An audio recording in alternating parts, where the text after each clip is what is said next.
Boa noite. Vamos continuar falando de O Livro dos Espíritos, Lei de Liberdade. E estamos no item 4, Liberdade de Consciência. A questão 835 é: a liberdade de consciência é uma consequência da liberdade de pensar? Sim, né? Como pensamos, e pensar é um atributo da condição humana. Pensamos livremente, porque ser livre também é condição para a existência do espírito. O espírito emerge da condição de princípio inteligente, de singularidade, de individualidade, quando é livre. E ser livre é libertar-se das imposições de uma natureza. Há na filosofia, especialmente no campo chamado de ontologia, que busca investigar e compreender o ser das coisas, como se manifesta o ser das coisas, né? O que é o ser planta, o que é ser bicho e o que é ser gente, né? Esse campo da filosofia se chama ontologia, vem de ontos, do grego, quer dizer ser. Há duas correntes muito importantes. Uma que é chamada corrente essencialista, que acredita que haja uma natureza humana. E a outra chamada existencialista, que não acredita numa natureza humana, mas vai dizer que somos uma condição e não uma natureza. O que diferencia essas duas grandes correntes? A primeira acredita que nós somos alguma coisa. A segunda acredita que nós não somos alguma coisa. Que nós somos uma escolha o tempo todo que vai se constituindo no tempo, né?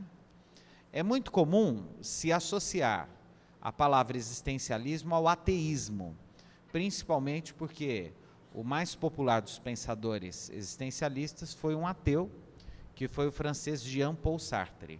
Mas há uma corrente dentro do próprio existencialismo que associa a forma de pensar, o modelo de pensamento existencial, com a ideia do sagrado, com a ideia de religião. Inclusive, o professor Herculano Pires tem uma obra importante que se chama Concepção Existencial de Deus. E ele, então, agrega toda a contribuição de pensadores existencialistas teístas. Nós, na doutrina espírita, devemos compreender exatamente isso. Se o espírito é algo incompreensível ainda para nós, no estágio evolutivo em que nos encontramos, quer dizer, nós não conseguimos definir o que é espírito, porque simplesmente ele não tem uma substância. Ele não é passível de ser medido, fotografado, pesado, avaliado, aquilatado, identificado. Quer dizer, o espírito é inteligência que vibra, né? E isso é o máximo que a gente consegue, através da nossa linguagem parca, não é? Imaginar do que seja espírito, aquilo que somos, mas esse aquilo que somos é inalcançável do ponto de vista material, quer dizer, nos foge, nos escapa, é algo incompreensível. Ele vai ser praticamente um nada, mas não um nada no sentido de ausência, um nada no sentido de um nada material, mas alguma coisa que não é matéria. E esse nada material, ou seja, alguma coisa que não é matéria, se caracteriza por aquilo que podemos chamar de imponderabilidade. É imponderável, né? É incognoscível, é de uma profundidade, é de uma complexidade semelhante à de Deus. Por isso que lá no Gênesis está escrito, não é, que o homem foi feito à imagem e semelhança de Deus. A imagem, ou seja, sem imagem, porque se Deus não tem imagem, ser a imagem de Deus é não ter imagem, né? E a semelhança, porque não nos confundimos com Deus, portanto, não somos parte de Deus, porque isso seria uma ideia panteísta, que foi desenvolvida principalmente por um pensador judeu chamado Baruch Spinoza, não é, o panteísmo, a ideia de que Deus seria a agregação, a composição de tudo quanto há no universo, conhecido e desconhecido, quer dizer, a somatória de tudo seria Deus, né? Deus, essa coisa gigantada que seria a somatória de todas as coisas, e a doutrina não compartilha dessa ideia, a doutrina espírita, mas ao mesmo tempo somos imponderáveis, ou seja, somos incompreensíveis, não podemos ser pesados, medidos, comparados, somos isso que está aí, e talvez aquele que mais tenha se aproximado de uma definição possível tenha sido o pensador alemão Martin Heidegger, quando diz que somos das Ein, que em alemão quer dizer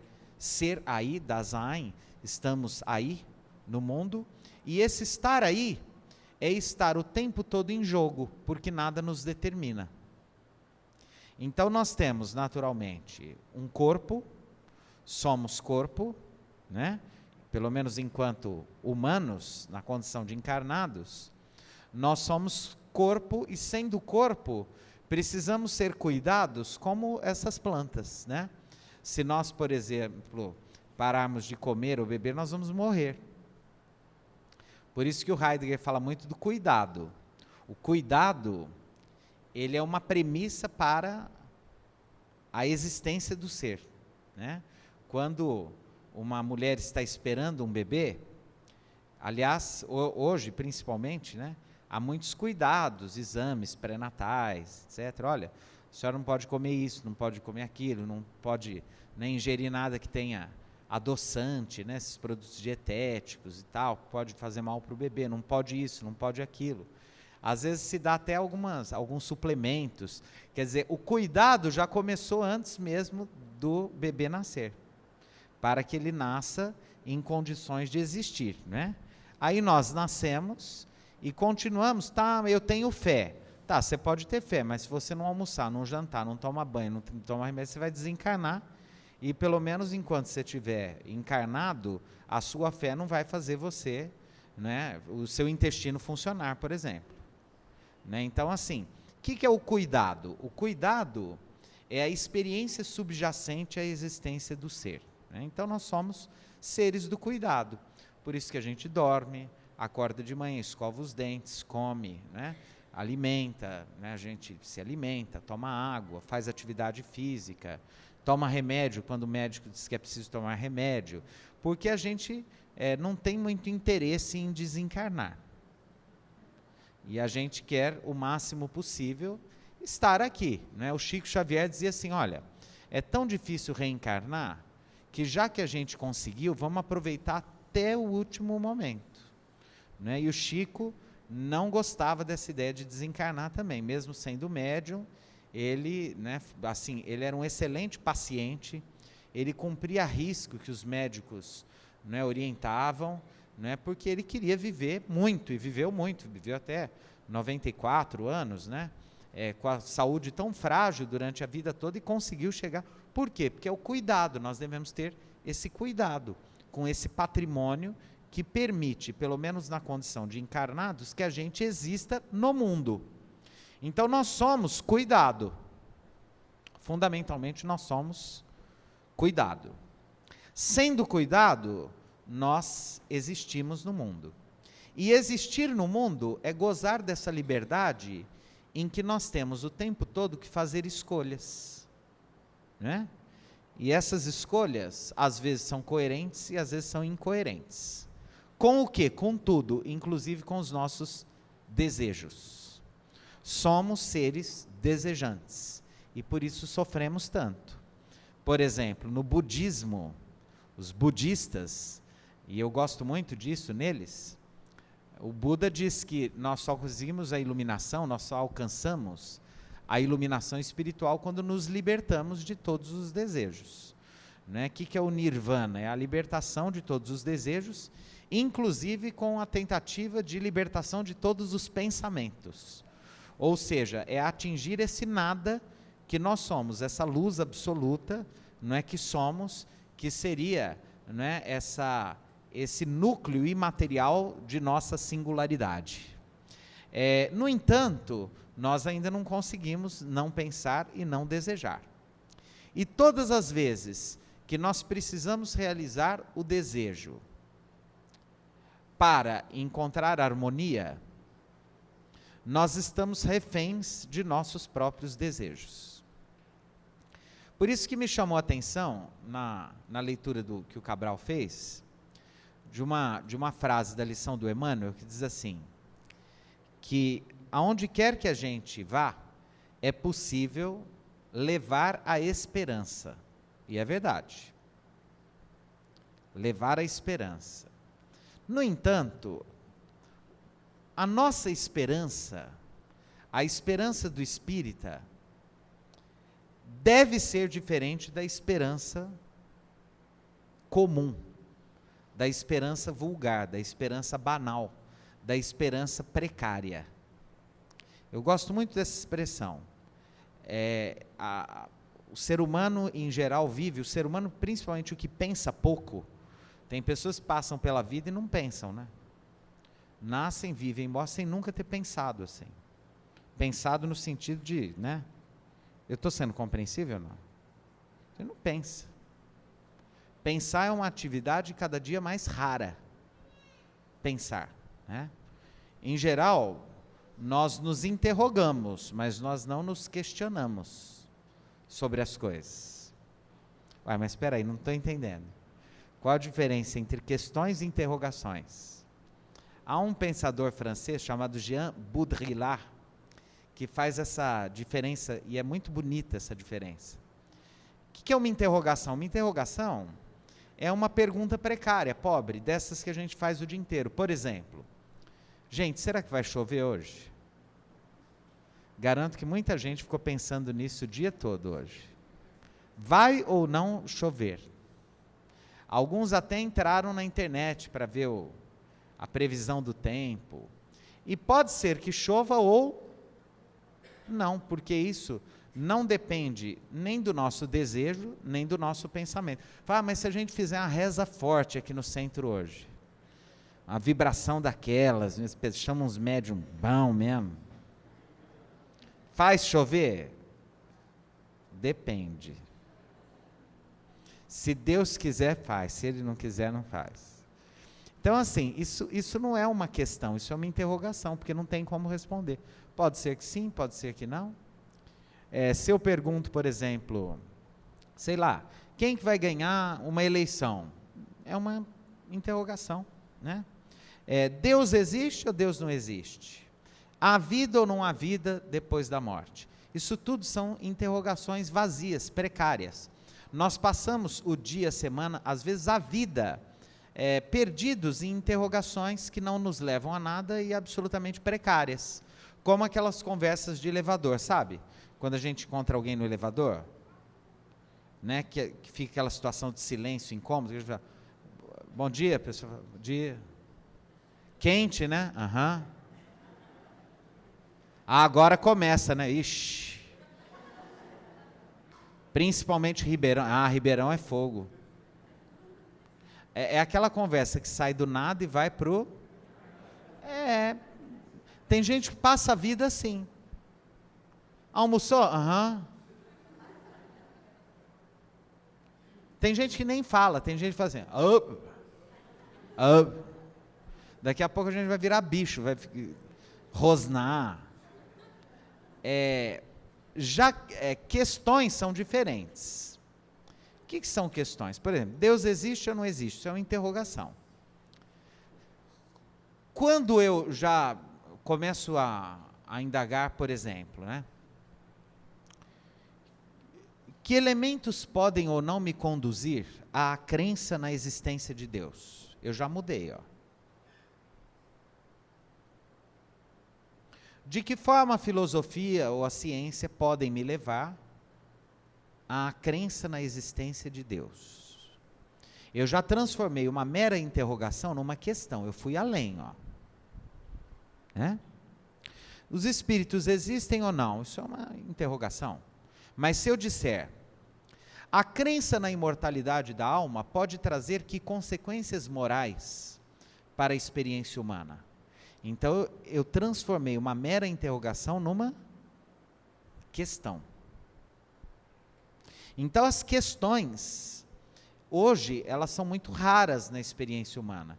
Por quê? Porque a gente tem tudo pronto, né? O computador dá tudo pronto, o jornal, a notícia, a gente lê muito pouco. Quando lê, não é coisa muito que presta, quer dizer, então vem tudo tão pronto, e a gente tem tantas coisas e pessoas que cuidam da nossa vida por nós, que às vezes, inclusive, é possível passar por uma vida inteira sem pensar, né? Sem questionar.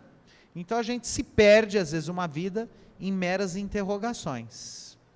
Isso torna o sujeito que não questiona, quer dizer, ele passa a vida na interrogação, ele tende a embotar o pensamento. O que é isso? Ele fica precário. Então, quando eu falo de precariedade do nosso ambiente intelectual, do nosso ambiente espiritual, é isso.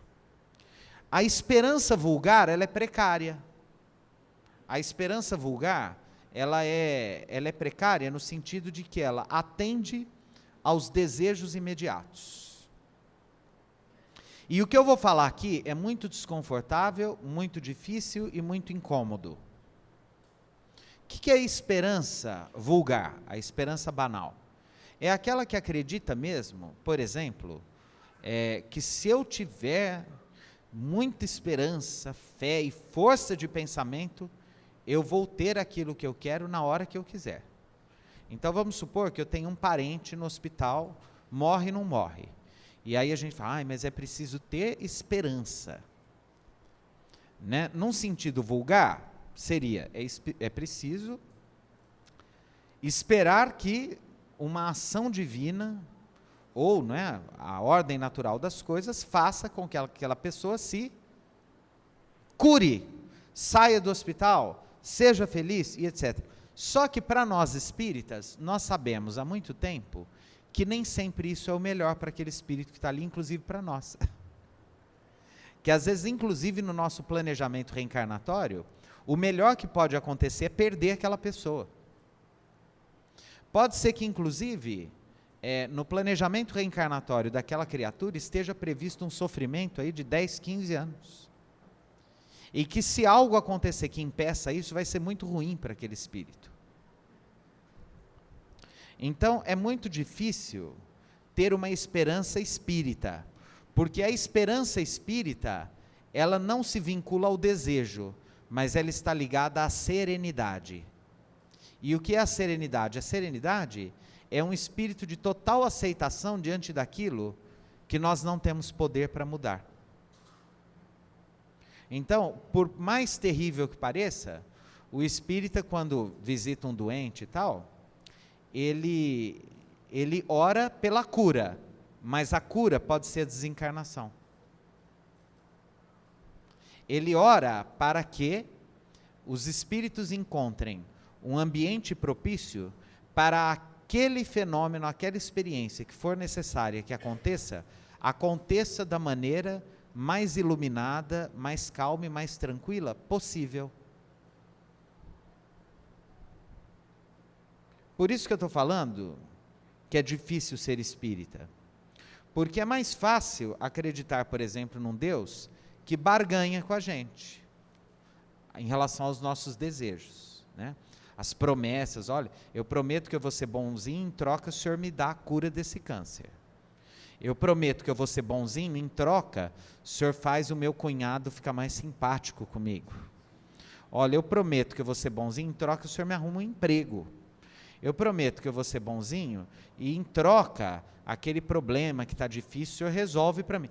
Então, isso é comum aí fora, né, nas religiões tradicionais. Para a gente é diferente. Então, qual que é a tarefa do espírita com a consciência de sua liberdade? Sou livre, escolho o que eu quero fazer com a minha vida, tenho à minha disposição a bênção de existir no mundo e ser livre, não é? E a presença de Deus não fora de mim, mas em mim. A presença de Deus em mim, ela se manifesta e ela se desvela nisso que a gente chama de consciência. Com é junto, ciência é sabedoria. A minha sabedoria com a sabedoria cósmica, divina, a minha inteligência particular em sintonia com a inteligência divina, se manifestam através da inspiração.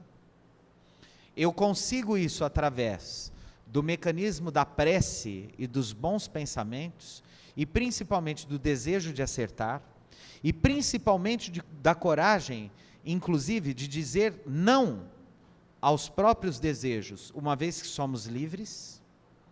Vou repetir isso. Livre não é o homem que se encontra na condição de fazer tudo o que quer, mas tanto mais livre será aquele que conseguir dizer não àquilo que deseja. Então o sujeito, sei lá, eu gosto de, sou diabético, mas quero comer, como porque sou livre, verdade? Sim, é verdade. Porém aquele que deseja comer, mas ele diz, eu sou livre para comer, posso, quero, mas sendo livre, eu digo não a mim mesmo. Esse é mais livre. Por quê? Porque o outro é escravo do desejo. E esse consegue dizer não ao seu próprio desejo.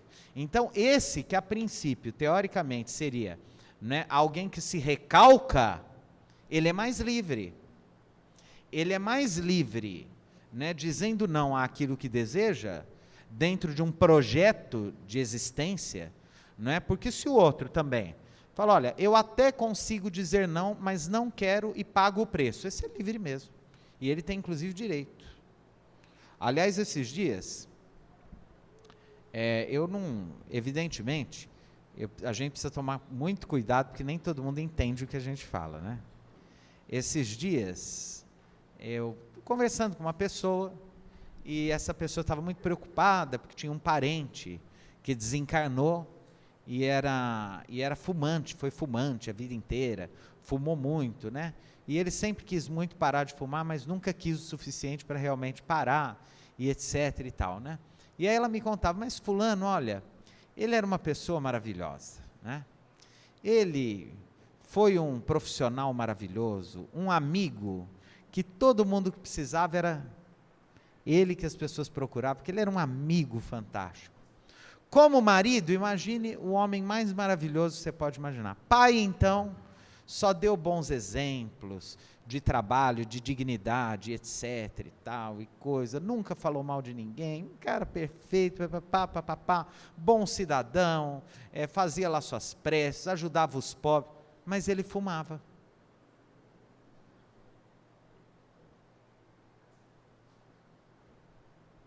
Eu ouvi e falei assim, que beleza, eu quero ser igual ele numa próxima encarnação.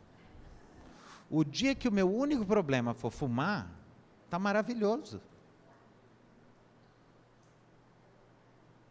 Vocês já imaginaram uma humanidade com esses fumantes igual esse sujeito que ela me contou? Não ia ter mais guerra, ninguém ia matar ninguém, não ia ter corrupção, ninguém ia ficar metendo pau na vida dos outros, olha. Ele só fumava. E digo mais, se esse cara for punido só por causa disso, eu chego no mundo espiritual, numa rebeldia, numa revolta, eu vou fazer uma greve lá. Por quê? Porque perto de tudo que esse cidadão foi, não é possível que ele ainda chegue lá e alguém venha encher o saco dele, por causa disso. No mínimo, o que a gente espera é que ele seja recebido e falar, parabéns, sua existência foi uma maravilha, que pena que você não conseguiu parar de fumar, mas perto do que você conquistou, isso não é nada e nós vamos te ajudar agora a planejar uma próxima e vamos cuidar disso, você topa? Que tal? Melhor ou não? Se não, a gente entra numas neuras de, polícia, a gente vai virar a Inquisição medieval, e olhar para onde não tem nada e ver assim, o Hitler, outros, eu gosto muito, porque a gente aprende muito com a vida, é muito comum eu estar na rua assim, encontrar alguém, e a pessoa virar para mim e falar assim, ai André, eu preciso ir no centro. Eu falei, como assim? Você não está bem? Não, eu estou ótima. Ué, por que você precisa ir? Ah, porque é bom ir, Ué, depende, você gosta de ir? Se você gostar, achar que te faz bem, mas precisa ir no centro para evoluir? Precisa ir no centro para ser bom? Precisa ir no centro para ter dignidade, ser uma boa pessoa, ser um bom pai de família, ser generoso, crescer? Não precisa, ué. A gente vem porque gosta, porque curte, porque está afim, porque faz sentido para a gente, né? Se não, se a gente começar com um discurso moralista, tacanho e burro, com todo respeito a tudo que existe aí fora, mas a gente só vai ser mais uma igreja. E não era esse o projeto de Allan Kardec para a doutrina espírita, né? Então, quando a gente fala de esperança, é legal levar esperança? É, lógico. A esperança é o conhecimento e, naturalmente, temperado pela caridade. Então, a gente precisa saber a hora certa de transmitir o conhecimento. Uma coisa é eu aqui, numa palestra, falando o que é esperança para um espírita. A outra coisa é eu visitar um doente, vendo uma pessoa sofrendo muito, né? E naturalmente resolver naquele momento inoportuno dar lições de espiritismo para uma pessoa. Ali naquele momento eu devo ser amigo, eu devo amar, se a pessoa está esperando uma cura de um parente e tal, eu devo compartilhar com ela aquela esperança. Mas isso não quer dizer que eu não saiba, como espírita, já que eu estudo, que eu leio e que eu reflita, que a vida não é bem assim.